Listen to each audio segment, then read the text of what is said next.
രാത്രി കാലങ്ങളിൽ NH66 ഇങ്ങനെയാണ് കേട്ടോ. സ്റ്റോക്ക് ഹാൻഡിൽ വെച്ചിട്ട് ഞാൻ ആദ്യമായിട്ടാണ് ഇത്രയും കിലോമീറ്റർ വണ്ടി ഓടിക്കുന്നത്. പക്ഷേ എന്തോ ഈ തവണ എനിക്ക് ഹാൻഡിൽ ചേഞ്ച് ചെയ്യാൻ തോന്നിയില്ല.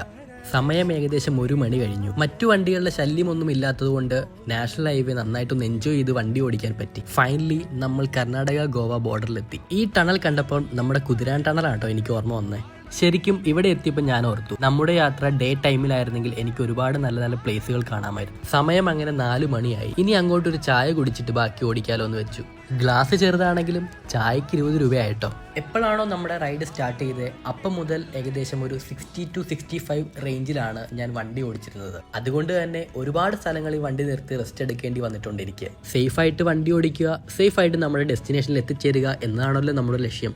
ഡേ 2 റൈഡ് സ്റ്റാർട്ട് ചെയ്തിട്ട് ഏകദേശം 12 hours കഴിഞ്ഞു. ചെറിയൊരു ഉറക്കമൊക്കെ വന്നു തുടങ്ങിയിട്ടുണ്ട്. അങ്ങനെ അടുത്ത ബസ് സ്റ്റോപ്പിൽ വണ്ടി നിർത്തി ഇനി കുറച്ച് റെസ്റ്റ് എടുത്തിട്ടാവാം റൈഡ്.